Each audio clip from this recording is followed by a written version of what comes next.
भैया के मुर्गे ने उसके मुर्गे में झपट्टा मारा।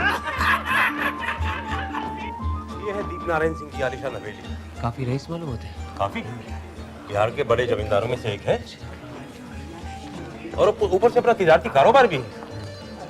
आज शहर के सारे रईस यहाँ मौजूद हैं, उन्हें दावत दी जा रही। लेकिन बात क्या है? दीप नारायण सिंह 5-6 महीने से बीमार थे, अब पूरी तरह ठीक हो गए। इसी खुशी में दावत। इसका मतलब जब भी ठीक होते हैं तो क्या पार्टी देते हैं? बिल्कुल ठीक। आइए आइए आइए। दीप नारायण सिंह जी नमस्कार। नमस्कार। आप स्वस्थ हो गए, बहुत बधाई हो। बहुत बहुत धन्यवाद। बचने की उम्मीद तो नहीं थी। डॉक्टर पालित का कमाल है। डॉक्टर पालित। नमस्कार। डीएसपी पांडे। और इनसे मिलिए मशहूर जासूस व्योमकेश बख्शी, उनके साथी अजीत। नमस्ते। दीप नारायण सिंह जी आप आराम कीजिए, कमिश्नर साहब आए हुए हैं, मैं उन्हें अपनी शक्ल दिखा के अभी आता हूँ। व्योमकेश जी मैं भी आता हूँ। चलिए।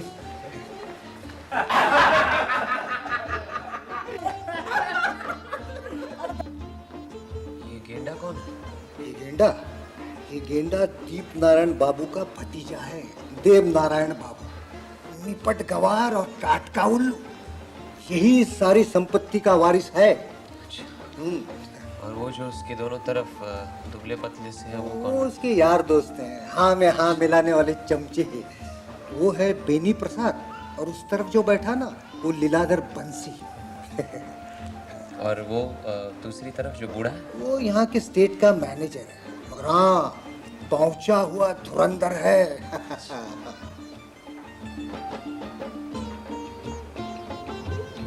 ये है दीप नारायण की पत्नी शकुंतला, और साथ में उस मोटे भतीजे देव नारायण की पत्नी है चांदनी।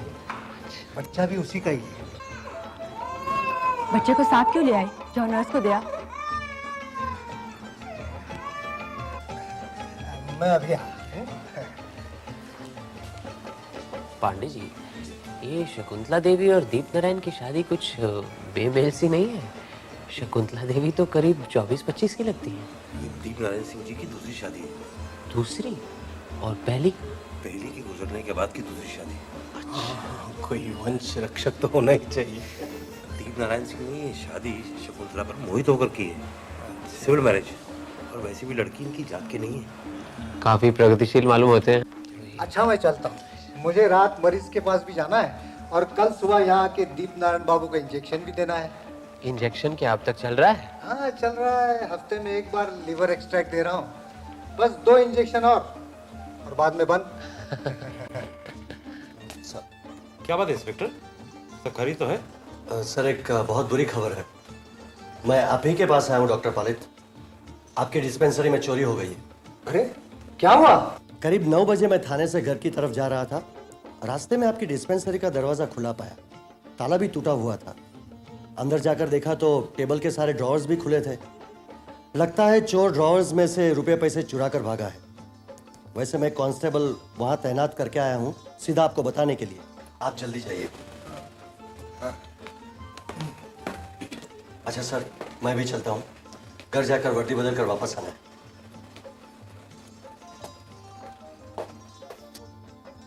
अच्छा खासा खूबसूरत नौजवान है, ये तो किसी राजघराने का लगता है। आपने ठीक समझा। इसके दादा किसी जमाने में प्रतापगढ़ के बहुत बड़े जमींदार हुआ करते थे। अच्छा।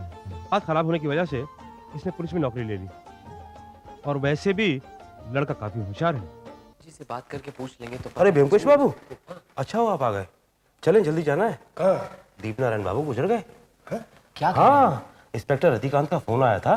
डॉक्टर पालित ने उन्हें सुबह इंजेक्शन दिया, और इंजेक्शन लेते ही उनकी मृत्यु हो गई। आइए, मैं वहीं जा रहा हूँ। चलिए आइए।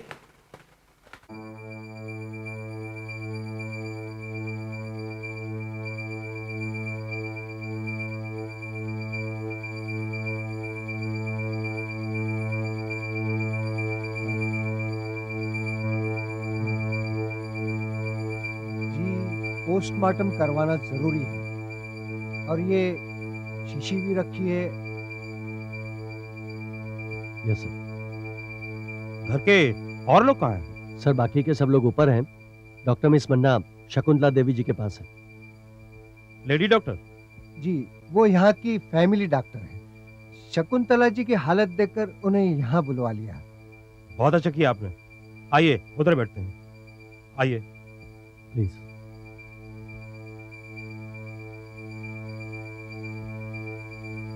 बैठिए।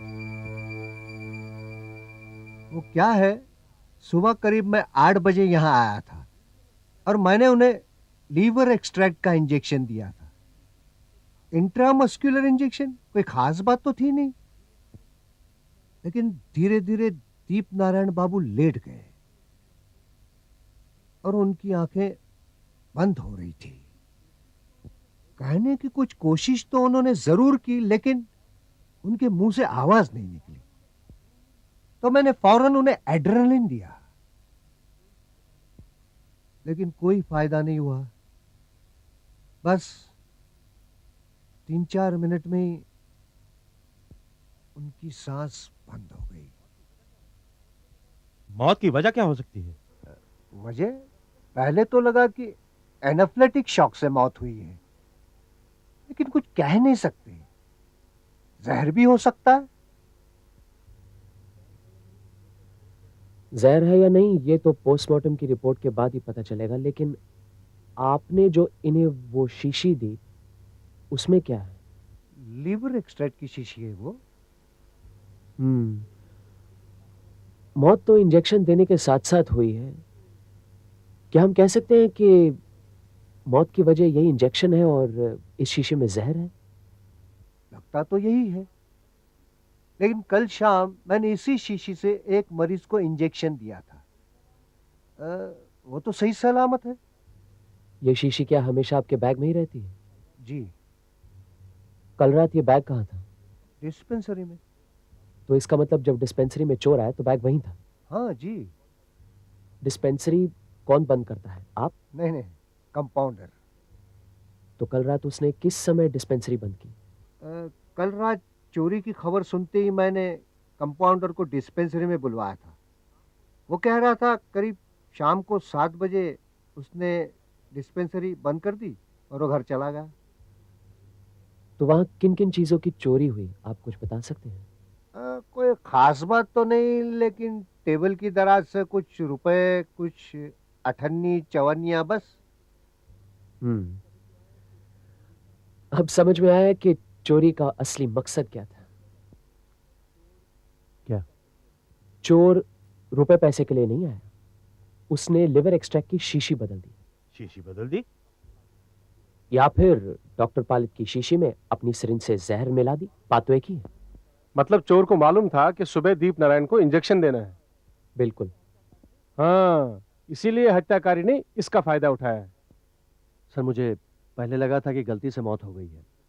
शायद डॉक्टर पालित ने कोई और इंजेक्शन दे दिया हो, लेकिन अब बात कुछ और ही लग रही है। सर, मैं इस केस का जिम्मा लेना चाहता हूँ। हाँ हाँ जरूर, ये तुम्हारा ही इलाका है, तुम संभालो इस केस को। पहले लाश को पोस्टमार्टम के लिए भिजवाओ, और इस शीशी को लेबोरेटरी में भेजकर जांच करवाओ कि इसमें क्या है। ये जानना बहुत जरूरी है। सर, आप बिल्कुल बेफिक्र रहिए। मैं दीप नारायण बाबू के काफी करीब था। उनका कातिल मुझसे बचकर नहीं जा सकता। सर, आज से ही मैं इस केस के पीछे पड़ जाता हूं। मैं जरा शकुंतला को देख आता हूँ। वैसे डॉक्टर मिस मन्ना वहां पे है। डॉक्टर पालित, एक मिनट। Yes, what? डॉक्टर पालित, मैंने शकुंतला जी का टेस्ट करवाया है। प्रेग्नेंट है। Okay, you can go, I will come. Okay.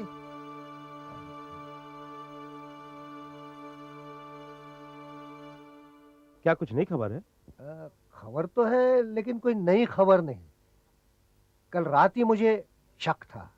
क्या शक था आपको? शकुंतला गर्भवती है।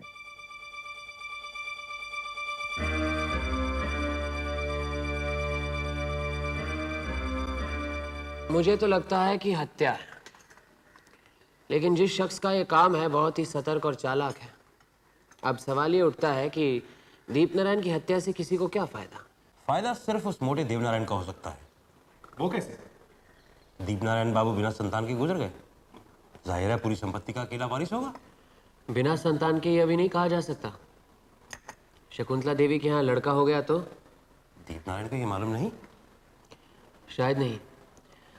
अच्छा एक बात बताइए, बुरा मत मानिएगा, शकुंतला देवी सुंदर आधुनिक महिला है। पटना में तो जरूर उनके एडमायरर्स, चाहने वाले तो होंगे। हाँ हाँ, है क्यों नहीं। हर रोज महफिल लगती थी, ताश खेलना, चाय, केक पार्टी, यही सब कुछ तो होता था। लेकिन पिछले 5-6 महीने से जब से वो बहुत बीमार थे, महफिलें कुछ कम हो गई थी। लेकिन नर्मदा शंकर का वहाँ आना जाना बराबर लगा हुआ था। नर्मदा शंकर कौन? एक रईस ज्यादा बिगड़ा नवाब। लंबी चौड़ी जमींदारी है, देखने में चुस्त, भीगी चुबड़ी बातें करता है। एक नंबर का लपाड़िया है। हम लोगों की उस पर नजर है। तो शकुंतला देवी का उसके साथ काफी मेलजोल था। हाँ, लेकिन शकुंतला देवी की कोई बदनामी नहीं सुनी हमने। चलो इस नर्मदा शंकर को भी ध्यान में रख लेते हैं।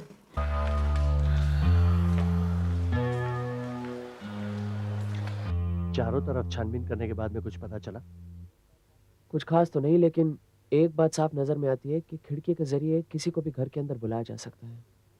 ब्योमकेश बाबू, इस केस को सुलझाने में इसकी क्या कोई खास अहमियत है? हाँ, कहा नहीं जा सकता, हो भी सकता है। चलिए अंदर चलते हैं।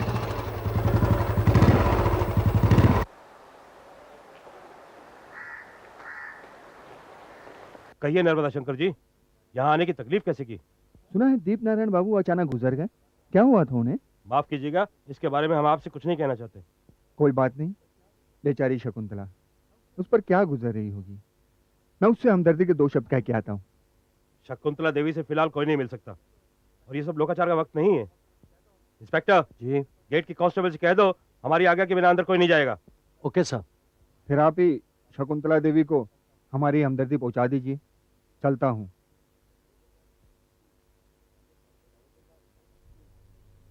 मैनेजर बाबू जी, ये नर्मदा शंकर कल रात को पार्टी में कब आए थे?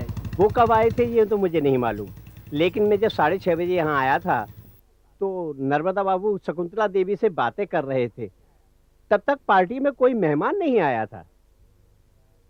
और आज सवेरे क्या दीप नारायण बाबू की मौत के पहले आप उन्हें मिले थे? जी नहीं, मुझसे पहले तो डॉक्टर पलित वहाँ पहुँच चुके थे। इतवार की छुट्टी रहती है ना, थोड़ी देर से आता हूँ। जब मैं यहाँ पहुँचा तो मालूम पड़ा दीप नारायण बाबू अब इस दुनिया में नहीं है। आपका हिसाब किताब तो सब ठीक है ना?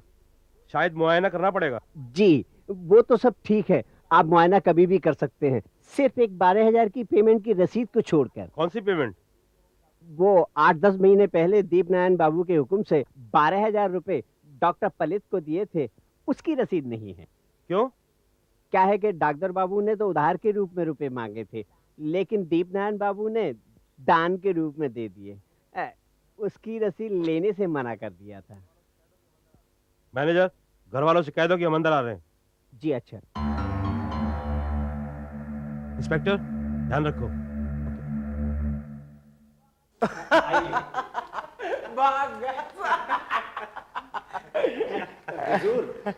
ये लोग आपसे मिलने आए हैं। बैठिए ना। नहीं नहीं, हम यहीं ठीक हैं।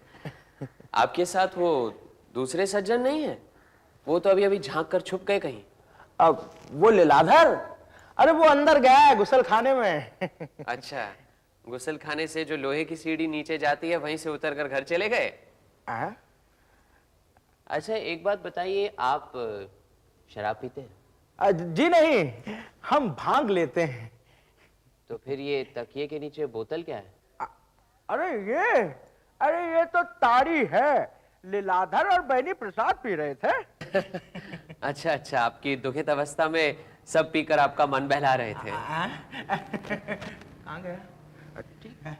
खैर जाने दीजिए, ये बताइए कि भांग के अलावा और आप किस तरह का नशा करते हैं? अरे कुछ नहीं। कोकेन? नहीं। गांजा? गांजा तो वो गजाधर पीता है। अच्छा अच्छा, आपके तो बहुत से यार दोस्त हैं। हाँ बहुत हैं। तो उनमें से दो चार का नाम तो बताइए। नाम? हाँ क्यों नहीं।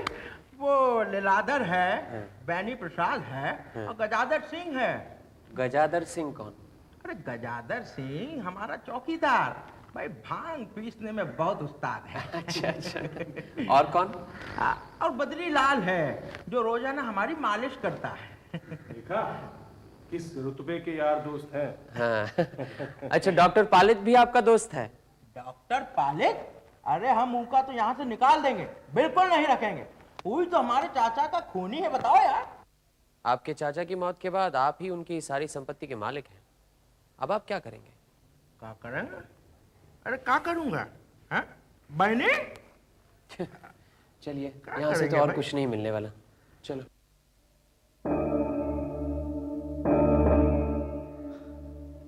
चलिए शकुंतला देवी से मिल लेते हैं।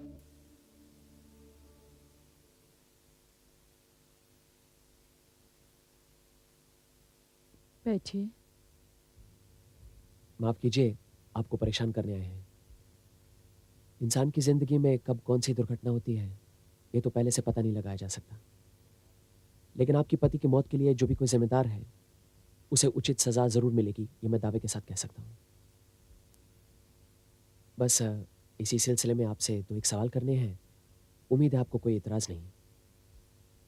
जी नहीं। दीप नारायण बाबू की कोई वसीयत है? ये सब मुझे नहीं मालूम। वे अपने धन संपत्ति का जिक्र मुझसे नहीं करते थे। आपकी अपनी कोई जायदाद या धन संपत्ति है? जी नहीं। शादी के बाद उन्होंने मेरे नाम बैंक में 5 लाख रुपए जमा किए हैं। वो रुपए अब कहाँ है? बैंक में ही है। मैंने उन रुपयों को हाथ भी नहीं लगाया। इसका मतलब है कि ये 5 लाख रुपए आपका अपना स्त्री धन है। अच्छा, अगर आपके यहाँ लड़का हुआ तो उसके उत्तराधिकार की आधी संपत्ति भी तो आपकी होगी। अच्छा एक बात बताइए, आप गर्भवती हैं ये बात आपके पति जानते थे? जी जानते थे। आपने उन्हें कब बताया? कल रात। कल रात? आप कितने दिनों से गर्भवती हैं? खैर जाने दीजिए, इसका पता तो डॉक्टर मन्ना से भी लग सकता है। अच्छा, आप गर्भवती हैं, आपके पति ये बात सुनकर तो बहुत खुश हुए होंगे।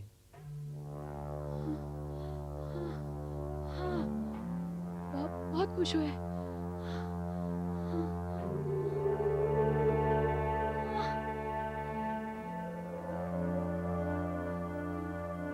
किस तरह के आदमी हैं आप लोग?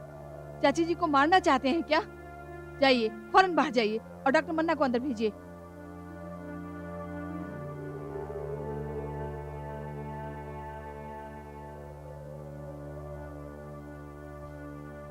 अरे सोमलिया, जल्दी से 1 गिलास पानी लेकर आ। अच्छा, शकुंतला देवी कब से गर्भवती है? कहा 2 महीने हो गए।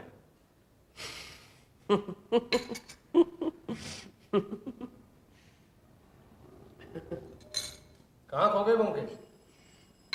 ये जो दीप नारायण बाबू के घर के आगे ये लाल सा पोस्ट बॉक्स लगा है ना, ऐसा मालूम पड़ता है जैसे कोई लाल वर्दी पहने हुए चौकीदारी कर रहा है। सब दिखावा है, हाँ, असलियत कुछ और है। लेकिन असलियत क्या है? दीप नारायण बाबू की हत्या करने के 2 मकसद हैं। एक तो उनकी संपत्ति, दूसरा वो खुद। मतलब कि या तो कोई उनकी संपत्ति हथियाना चाहता है या फिर कोई उनको रास्ते से हटाना चाहता है। अरे मकसद कुछ भी हो, लेकिन वो आदमी है कौन? पहले है उसका मोटा भतीजा देवनारायण, है तो वो एक नंबर का नामाकुल, लेकिन ये सब उसका ऊपरी आडंबर भी हो सकता है। मुमकिन है कि उसने अपने ताऊ का खून किसी दूसरे के हाथों करवाया हो। ऐसे हालात में मकसद बनता है संपत्ति पर पूरा अधिकार। लेकिन अब लेते हैं चांदनी को। चांदनी? हाँ, चांदनी। शकुंतला देवी की तरफ उसकी हमदर्दी कुछ स्वाभाविक नहीं लगती, ज्यादती सी लगती है। हो सकता है कि दीपनारायण बाबू की मृत्यु से वो मन ही मन खुश है। दीपनारायण बाबू की मृत्यु के बाद शकुंतला देवी तो मालकिन नहीं ना रहेगी, मालकिन तो चांदनी रहेगी। और अगर उसका पति लल्लू है तो फिर वो उसकी मुट्ठी में रहेगा और चांदनी बनेगी इस विराट संपत्ति की अकेली मालकिन। अब लेते हैं मैनेजर को। डॉक्टर पालित ने कहा था कि पहुंचा हुआ धुरंधर है। दीपनारायण बाबू तो अक्लमंद थे, अपनी जमींदारी पर कड़ी नजर रखते थे, लेकिन उनके गुजर जाने के बाद अगर जमींदारी उनके भतीजे देवनारायण के हाथ लगेगी तो मैनेजर को तो पूरी छूट मिलेगी ना। कहने का मतलब है कि दीपनारायण की हत्या में मैनेजर का भी तो हाथ हो सकता है संपत्ति के लिए। अच्छा, शकुंतला देवी भी तो है। उन्हीं पर तो आ रहा हूं। वैसे तो किसी विवाहिता स्त्री के चरित्र के बारे में आलोचना नहीं करनी चाहिए, लेकिन जहां खून का मामला है वहां हर पहलू पर गौर करना जरूरी होता है। अब ध्यान से सुनो। शकुंतला देवी 2 महीने से गर्भवती है। वहां उनके पति दीपनारायण 2-3 महीने से गंभीर रूप से बीमार थे। डॉक्टर पालित और शहर के अन्य डॉक्टर 24 घंटे उनकी देखभाल कर रहे थे। ऐसी सूरत में किसी पत्नी का बीमार पति से गर्भवती होना क्या संभव है? आज शकुंतला देवी ने बताया कि कल रात उन्होंने अपने पति को अपने गर्भवती होने की खबर दी और यह भी कहा कि यह खबर सुनकर उनके पति बहुत खुश हुए। लेकिन मुझे लगता है यह सच नहीं, सब झूठ है। क्यों? क्योंकि अगर दीपनारायण बाबू खुश होते तो क्या, चलो रात को ना सही, कम से कम अगले सवेरे तो डॉक्टर पालित या डॉक्टर मन्ना से ये बात कहते। इतने खुश थे तो क्या कल रात की पार्टी में इस बात का जिक्र नहीं करते? फिर शकुंतला देवी ने गर्भवती होने की बात अपने पति से नहीं कही। अवैध गर्भ की बात कोई अपने पति से नहीं कहता। इसीलिए दीपनारायण को इस कलंक का पता लगने से पहले ही उन्हें रास्ते से हटाना बहुत जरूरी था। अब खून का मकसद यहाँ उनकी संपत्ति नहीं बल्कि दीपनारायण सिंह खुद हैं, जिनकी हत्या से अवैध प्रेम और अवैध गर्भ दोनों का पता न लग सके। लेकिन वो प्रेमी कौन है? भाई, शकुंतला देवी तो आधुनिक विचार की महिला है, इसीलिए उनका प्रेमी भी कोई इस तरह का आदमी होगा। या तो वो नर्मदा शंकर या उनका कोई साथी हो सकता है, या फिर कोई ऐसा शख्स है जो कि खुलेआम उनके घर आता जाता नहीं। सर, इस शीशी की केमिकल एनालिसिस रिपोर्ट आ गई है। इसमें तो कुछ नहीं है। क्या कह रहे हैं? लिवर एक्सट्रैक्ट में जहर नहीं है? नहीं, आप खुद ही देख लीजिए। कमाल है। व्योमकेश बाबू, अब आप क्या कहेंगे? आप बताइए, आपकी क्या राय है? दीप नारायण जी की मौत जहर की वजह से हुई है, उसमें कोई शक नहीं है, क्योंकि पोस्टमार्टम की रिपोर्ट में भी जहर मिला है और इंजेक्शन के अलावा शरीर में जहर घुस ही नहीं सकता। लेकिन जिस शीशी में से इंजेक्शन दिया गया है उसमें जहर नहीं है। उससे हम एक ही नतीजे पर पहुंचते हैं कि डॉक्टर पालित ने जिस शीशी में से इंजेक्शन दिया है वो शीशी हमें नहीं दी, बल्कि दूसरी शीशी हमें दी है। लेकिन क्यों? ऐसा करने से उनको क्या फायदा? सर, सबसे बड़ा फायदा यह है कि हम समझेंगे कि मौत इस इंजेक्शन की वजह से नहीं हुई। आप क्या समझते हैं? डॉक्टर पालित ही खूनी है? वैसे दीप नारायण जी की मौत से उन्हें कोई निजी फायदा नहीं था, मगर जिन्हें फायदा है वो उन्हें पैसे खिलाकर काम निकलवा सकता है। शायद 1 लाख या 2 लाख रुपए दिए हों डॉक्टर पालित को। रुपए कौन खिला सकता है? आप कुछ रोशनी डाल सकते हैं? उनका भतीजा देवनारायण, उनके अलावा कौन हो सकता है? कोई सबूत है? क्या रहने दीजिए, इस रिपोर्ट को आप फाइल करवा दीजिए। मुझे लगता है हम जाकर डॉक्टर पालित से मिलाते हैं। क्यों पांडे जी? हाँ हाँ, क्यों नहीं, चलिए। चल। अरे आइए आइए आइए, मैं आप ही के पास आ रहा था। देखो मेरे कपड़े भी नहीं बदले। कहिए, क्या बात, हमारे पास क्यों आ रहे थे आप? क्या है पांडे जी, मन थोड़ा सा बेचैन हो रहा। अरे आप लोग बैठिए ना, बैठिए। सोचा कि डिस्पेंसरी बंद करने के बाद चलूं, अगर कोई खास खबर हो तो। खास खबर तो हम भी ढूंढ रहे थे, बस कोई ठोस सुराग नहीं मिल रहा। खैर हम यहाँ इसलिए आए हैं कि एक दो बातों की पुष्टिकरण कर लें। अच्छा, डॉक्टर आपसे एक दो निजी सवाल करने हैं, आप बुरा मत मानिएगा। पूछिए। आपने दीप नारायण सिंह से 12,000 रुपए उधार लिए थे। बात ये थी कि कुछ दिन पहले सुबह मैं दीप नारायण जी को इंजेक्शन देने गया था, तो मेरी मोटर गाड़ी की हालत देखकर वो बोले, डॉक्टर तुम्हारी गाड़ी खटारा हो चुकी है, एक नई खरीद लो। मैंने कहा नई गाड़ी तो 10-12 हजार रुपयों में आती है, इतने रुपए मेरे पास कहाँ है, जो कमाता हूँ सब खर्च हो जाते हैं। ये सुनकर उन्होंने कुछ नहीं कहा। मुझे यकीन है उन्होंने वे रुपए मुझे देने की ठान ली होगी, शायद मैनेजर से भी कहा होगा। फिर वो यकायक मर गए। खैर जाने दीजिए। दूसरी बात यह है कि आपकी जो लिवर एक्सट्रैक्ट की शीशी की केमिकल एनालिसिस, उससे पता चला कि उसमें तो जहर नहीं था। नहीं था? तो दीप नारायण जी मरे कैसे? मरे तो जहर से ही। आपने केमिकल एनालिसिस के लिए दूसरी शीशी दे दी होगी। क्या मैंने दूसरी शीशी दे दी? ये क्या कह रहे हैं आप? मैं दूसरी शीशी क्यों दूंगा? आप परेशान मत होइए, हमें आप पर भरोसा है ना। बैठिए बैठिए बैठिए। आपसे एक और सवाल करना है। पूछिए। डॉक्टर मिस मन्ना का कहना है कि शकुंतला देवी 2 महीने से गर्भवती है। तो मुझे मालूम है। आपको कैसे पता चला? डॉक्टर मन्ना ने मुझे बताया। हाँ?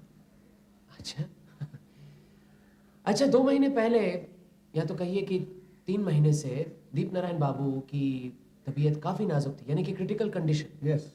अब 2 महीने पहले उनका इलाज किन किन डॉक्टरों ने किया? कर रहे थे ना, doctor Bose, doctor Yadav, doctor Srivastava. तब तो 24 घंटे नर्स भी रहती थी, दिन में मिस विलियम्स और रात में मिस दस्तूर। ठीक है, बहुत बहुत धन्यवाद डॉक्टर पालित। मुझे लगता है जल्द ही खूनी का पता लग जाएगा। अरे अंदर तो आइए आप। नहीं, हम चलते हैं, आज का तो काम खत्म हो गया ना। आप बस एक काम कीजिए, शकुंतला के बारे में जरा पता लगाइए। कहाँ की रहने वाली है, माता पिता का परिचय, कहाँ तक पढ़ी है, ये सब। शकुंतला देवी तो प्रतापगढ़ की है। प्रतापगढ़? हाँ, क्यों? अच्छा, प्रतापगढ़। अब आई बात मेरी समझ में। शायद ग्रेजुएट है, बाप का छोटा मोटा कारोबार है, बाकी की सब बातें मैं आपको कल शाम तक बता देता हूँ। आप एक काम कीजिए, मुझे कल दोपहर तक बता दीजिए, बाप का नाम, प्रतापगढ़ में ठिकाना, जो भी कुछ हो। मैं 1-2 दिनों के लिए प्रतापगढ़ जा रहा हूँ। लेकिन ये बात किसी से कहिएगा मत, अजीत यहीं पर रहेगा। मैनेजर बाबू, इस पोस्ट बॉक्स में आप कितनी चिट्ठियां डालते हैं? करीब 10-15 चिट्ठियाँ। और ये पोस्ट बॉक्स यहाँ कब से? पिछले 3-4 साल से तो है। इसका मतलब जब से दीप नारायण बाबू की दूसरी शादी हुई तब से? जी हाँ, क्या है कि पोस्ट मास्टर से मैंने लिखा पढ़ी करके ये पोस्ट बॉक्स यहाँ लगवाया है। अच्छा, तो दिन में कितनी बार चिट्ठियां निकाली जाती? दिन में 2 बार, एक सुबह 8 बजे और एक शाम 4 बजे। लेकिन ये सब बात आप पूछ क्यों रहे हैं? अच्छा, आपकी डॉक्टर पालित के साथ उस 12,000 रुपए के बारे में बात हुई? वो कह रहे हैं कि मुझे पैसा मिला ही नहीं। काफी रुपयों की बात है, 12,000 रुपए। कम से कम आप पुलिस में रिपोर्ट तो करते। आप जाने भी दीजिए, जब डॉक्टर साहब ना कर रहे हैं तो मैं भर देता हूँ। मेरे नसीब में नुकसान लिखा है तो मैं सह लेता हूँ। ठीक है, जाइए आप। अच्छा।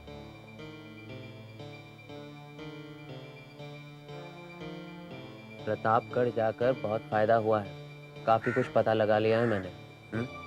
मैं जरा जाकर शकुंतला देवी से अकेले में बात करना चाहता हूँ। अगर रतिकांत आए तो उसे यहाँ रोक कर रखना है। मैं अभी आता हूँ, बाद में बताऊंगा।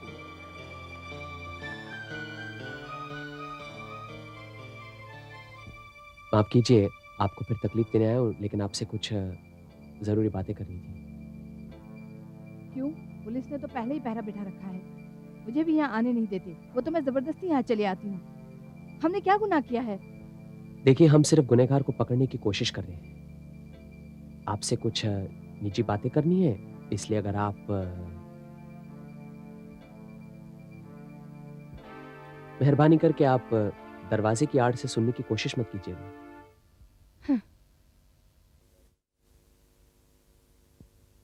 बैठिए।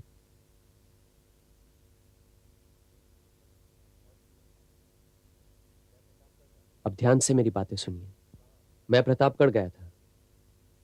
वहां आपके बारे में आपके परिवार वालों से, आपके जान पहचान वालों से बातचीत हुई। आप इलाहाबाद में पढ़ती थी, वहां भी गया था। आपके सहछात्रों से भी बातचीत हुई। आपका प्रेमी कौन है मुझे मालूम। क्या कह रहे हैं आप? शांत रहिए। आपके पेट में आपके प्रेमी का बच्चा है, आपके पति का नहीं। यह बात मैं साबित कर सकता हूं। और आपके प्रेमी ने दीप नारायण बाबू का खून किया है, यह भी मैं साबित कर सकता हूं। आपको मालूम होना चाहिए कि मैं पुलिस का आदमी नहीं हूं।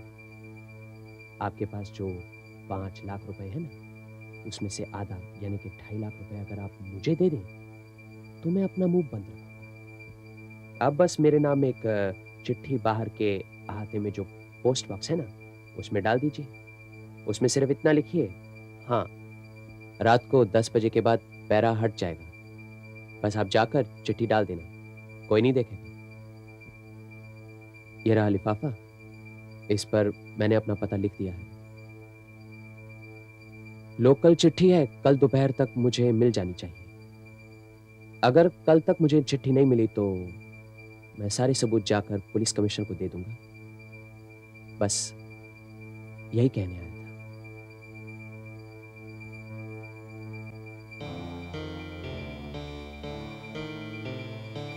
पांडे जी, अजीत, आप 2 काम कीजिए। पहले तो नर्मदा शंकर पर निगरानी रखिए, कहीं वो भाग न जाए। और दूसरा ये कि शकुंतला देवी पर कड़ी नजर रखना। हमेशा उसके साथ कोई ना कोई जरूर होना चाहिए। हाँ, मुझे लगता है वो कहीं खुदकुशी न कर ले। क्यों? भाई अभी अभी उससे मिलकर आ रहा हूं। बड़ी हुज्जत और क्रॉस एग्जामिनेशन के बाद उसने हथियार डाल दिए। अपने पति के हत्यारे का नाम जानती है वो। हत्यारा उसका गुप्त प्रेमी है। कौन है वो? यहीं पर तो बात अड़ गई, नाम नहीं बता रही। कहती है चाहे तो आप मुझे गिरफ्तार कर लीजिए, सजा दे दीजिए। मगर वो नाम क्यों नहीं बता रही? भाई महिला है, शर्म के मारे, संकोच के मारे, या फिर कलंक का डर भी तो है, इसलिए नाम नहीं बता रही। एक बार मैं जाकर कोशिश करूं, शायद मुझे बता दे। नहीं नहीं, अभी इसकी जरूरत नहीं है। काफी कोशिशों के बाद वो राजी हुई है कि हत्यारे का नाम चिट्ठी में लिखकर पांडे जी को बता देंगे। अब तय ये हुआ है कि रात को हम 10 बजे के बाद पहरा उठवा देंगे। डॉक्टर मन्ना जो कि हमेशा उनके साथ रहती है, आज 10 और 11 के बीच में अपने घर चली जाएंगी। शकुंतला देवी आकर चिट्ठी इस पोस्ट बॉक्स में डाल देंगी।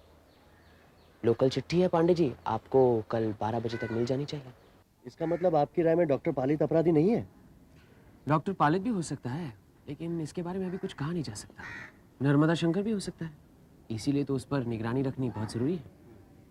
अजीत, क्या टाइम हुआ है? 4:30। 4:30, ज्यादा समय नहीं है। चलो तब तक कुछ खा पी लेते हैं। रतिकांत, तुम मेरे साथ हो।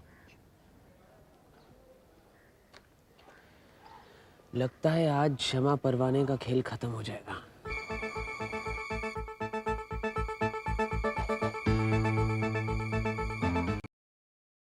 पांडे जी।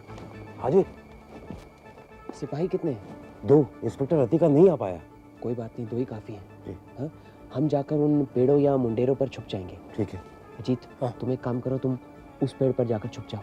हाँ, जाओ। सुनो, सिगरेट मत पीना, और जब तक ये सीटी न बजाएं वहीं अटके रहना, समझे? हाँ। जाओ।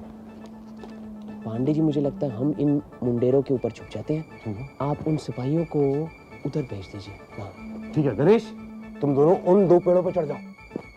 पांडे जी, टॉर्च लीजिए। चलिए।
हाँ जी, शुरू कीजिए।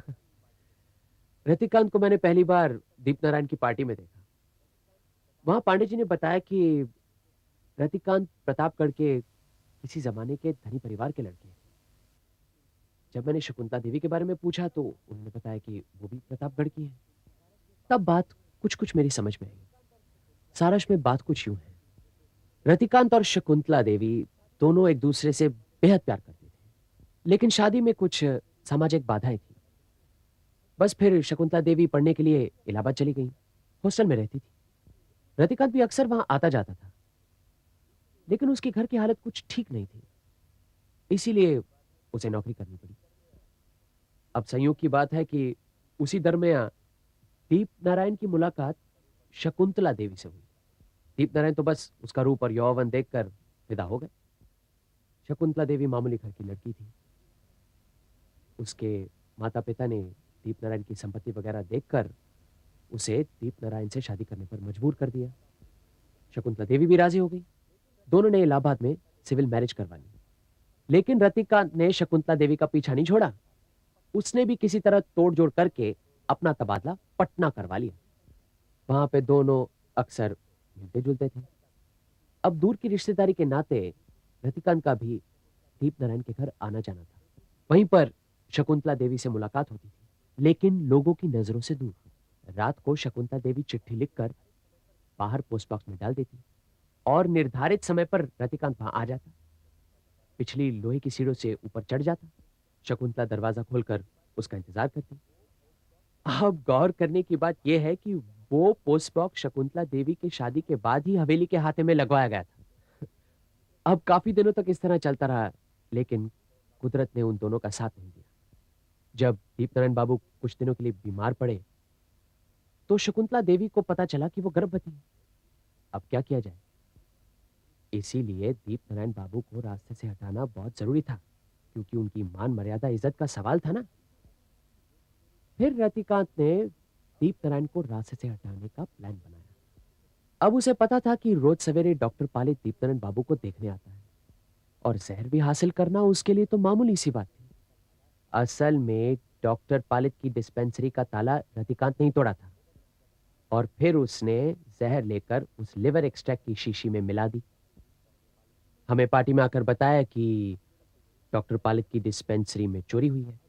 सब तो यही समझ बैठे ना कि मामूली सी चोरी है। अगले दिन सवेरे डॉक्टर पालित ने दीपनारायण बाबू को इंजेक्शन दिया, उनकी मौत हो गई।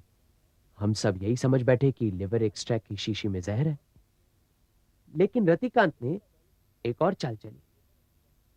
केमिकल एनालिसिस के लिए उसने लिवर एक्सट्रैक्ट की दूसरी शीशी भेज दी जिसमें जहर नहीं था। अब सारा शक डॉक्टर पालित पर पड़ता ना। फिर मैंने भी एक चाल चली, शकुंतला देवी से कुछ कहा और रतिकांत से कुछ और। मुझे यकीन था कि रतिकांत जरूर शकुंतला देवी से मिलेगा, शायद उसे समझाने की कोशिश करेगा और दोनों को रंगे हाथ पकड़ लेंगे। लेकिन रतिकांत के मन में तो कुछ और ही था। उसने शायद सोच रखा था कि न रहेगा बांस न बजेगी बांसुरी। उसके बाद क्या हुआ आप लोगों को सब मालूम है। शकुंतला देवी बाहर आई और रतिकांत ने 3 बार गोली चलाकर उसे ठंडा कर दिया। और जब वो शकुंतला देवी से चिट्ठी छीन रहा था तो वो खुद ही पांडे जी की गोली का शिकार बन गया। चलो भाई, खाना तो खा लो।